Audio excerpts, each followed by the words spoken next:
It was supposed to be America's crowning moment, a once-in-a-generation opportunity to showcase the nation's passion for soccer on the grandest stage of all. The 2026 World Cup final, right here on home soil, was meant to be the culmination of years of anticipation and excitement. Years of meticulous planning, billions of dollars invested in infrastructure, and a relentless national campaign had all but guaranteed that the world's eyes would be fixed on the United States for the final match. But then, in a move that stunned fans and officials alike, FIFA delivered a shocking twist. America would not host the final. Instead, the honor was handed to Canada and Mexico, America's neighbors and co-hosts, who would now take center stage for the world's biggest sporting event. Imagine spending years preparing for the world's biggest party, only to have the main event move next door at the very last minute. The sense of loss was palpable. This wasn't just a simple scheduling change, it was a very public rejection, a blow to national pride and ambition. For a country that prides itself on hosting the world's most spectacular events, losing the World Cup final was almost unthinkable. The disappointment rippled across the nation. The US had positioned itself as the obvious, even inevitable choice, only to be told, in no uncertain terms, that it wasn't good enough this time. Suddenly, years of confidence and ambition seemed to evaporate overnight, replaced by confusion, embarrassment, and a sense of national soul-searching. Hosting the final was supposed to cement America's place in the global football community, to prove that the US could stand shoulder to shoulder with the world's soccer giants. Instead, the country was left on the sidelines, forced to watch as its neighbors took the spotlight and the glory, while American fans could only cheer from afar. The question on everyone's mind was simple: what went wrong? How did a nation so confident in its bid end up empty-handed? The answer, as it turned out, was a complicated mix of arrogance, miscommunication, poor planning, and a failure to truly understand what the world wanted from this historic event. What was meant to be a dream had quickly become a public relations nightmare, leaving America to reflect on its mistakes and wonder how it all slipped away. The news hit hard. It was a moment that many had dreaded, but few truly believed would come to pass. The shock was immediate, and the silence that followed was deafening. American soccer fans who had waited years for this moment felt betrayed. They had invested their hopes, their time, and their passion into this dream, only to see it slip away in an instant. For them, hosting the final was validation, a sign that soccer had finally arrived in the US. It was more than just a game. It was a symbol of progress, a chance to prove themselves on the world stage. But the disappointment went beyond fans. The ripple effect was felt throughout entire communities, touching lives in ways that went far beyond the pitch. Local businesses, workers, and entire communities had counted on the economic boom the final would bring.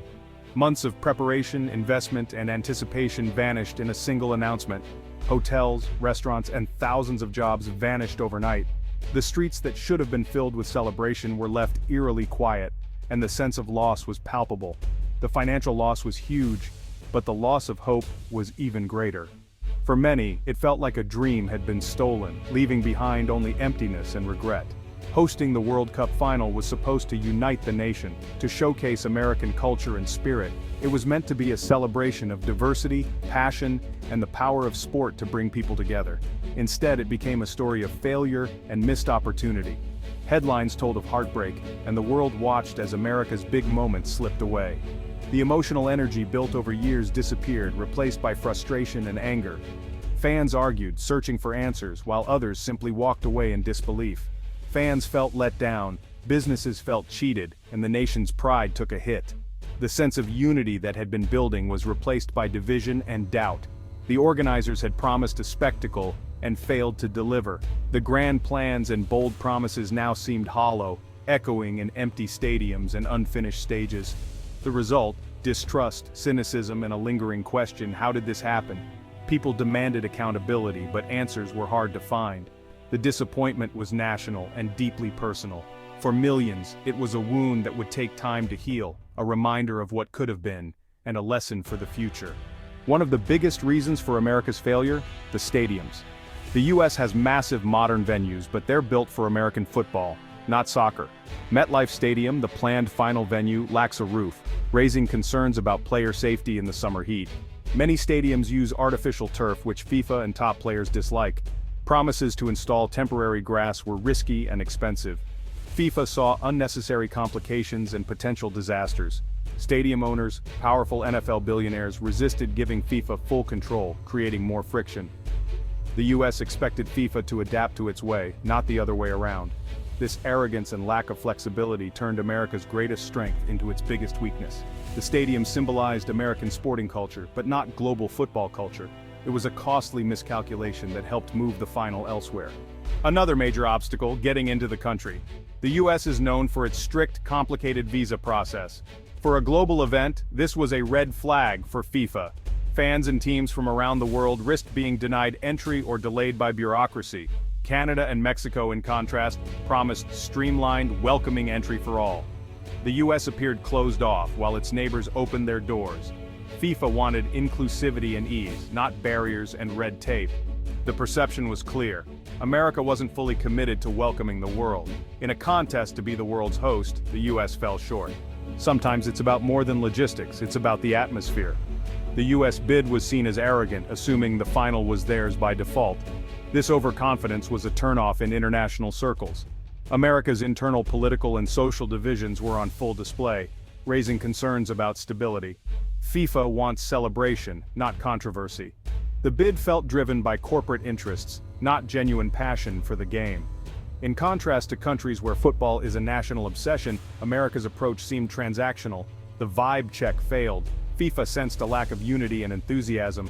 Feelings and perceptions matter as much as facts. The US failed to project the right spirit. In the end, that cost them dearly. While the US stumbled, Canada and Mexico excelled.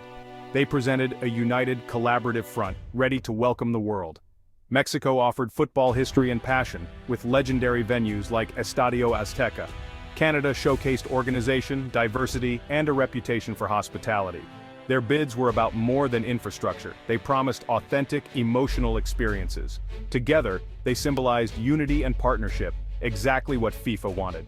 Their joint proposal to share the final was a diplomatic masterstroke. Instead of one nation taking all the glory, they offered a shared celebration. Canada and Mexico focused on being the best hosts, not just the biggest. That made all the difference. This isn't the first time a favorite lost out due to overconfidence. England, with all its football history, lost the 2018 World Cup bid after being seen as arrogant. The US lost the 2022 bid to Qatar, underestimating the importance of diplomacy and relationships. In both cases, technical strengths weren't enough. Human and political factors mattered more. Hosting a World Cup is about trust and proving you'll be a worthy guardian of the event. The US failed to learn from past mistakes. The 2026 decision fits a familiar pattern in sports politics. No country, no matter how powerful, can take hosting for granted. Humility and respect for the global community are essential. History offered a warning. The US didn't listen. The result was predictable. Losing the final is painful, but it's a chance for growth. First, America must embrace humility. Approach the world as a partner, not a boss. Collaboration and respect are now essential in global sports. Second, the US must become truly welcoming, not just in policy but in spirit. Hospitality and openness matter more than billion-dollar stadiums. Third, never forget the heart of the game. Passion for football must drive the bid, not just business interests. Celebrate the sport's grassroots and put fans at the center. Finally, learn from Canada and Mexico. Be collaborative, authentic, and united. Don't see them as rivals, but as examples to follow. By embracing humility, openness, passion, and partnership, America can rebuild its reputation. The lessons are clear, now it's time to act. Only then can the US become a true leader in global football. Losing the final was a significant blow to America's soccer reputation, leaving fans and players alike in a state of disappointment. However, this setback is not the end of the journey for US soccer. It's an opportunity to learn, grow, and come back stronger. The US has a chance to shine on the global stage by flawlessly hosting the remainder of the 2026 World Cup. With state-of-the-art stadiums and enthusiastic crowds, the country can demonstrate its capability to host a world-class event, ensuring every detail is perfect. Every positive fan experience, from the excitement in the stands to the camaraderie among diverse supporters, is a crucial step toward rebuilding trust and enhancing the global perception of American soccer. In the long term, US soccer must focus on deepening its global connections. This involves investing in youth development programs, building strong relationships with international counterparts and committing to being a good football citizen on the world stage. A solid reputation is earned through years of consistent, positive engagement. By fostering a love for the game at the grassroots level, the US can cultivate a new generation of passionate players and fans. This moment also represents a turning point for FIFA, emphasizing the importance of atmosphere and inclusivity over mere commercial interests. The focus should be on creating memorable experiences for fans from all walks of life. Future bids for hosting must be smarter, more culturally aware, and deeply rooted in the spirit of the game. Understanding and celebrating cultural diversity will be key to successful future tournaments. The story of American soccer is far from over. This is merely one chapter in a much larger narrative. The passion for the sport is real, and it continues to grow with each passing day. The enthusiasm and dedication of American soccer fans are undeniable. Their unwavering support is a testament to the sport's increasing popularity and potential in the United States. Moving forward, the path requires a blend of humility and ambition. The US must acknowledge past mistakes while striving for excellence and innovation in the sport. By learning from past failures and embracing collaboration with international partners, the US can position itself as a respected leader in the beautiful game, setting new standards for success. While the final was lost, the future remains bright and full of potential. The journey to success is ongoing, and the US has the opportunity to win the hearts of soccer fans worldwide.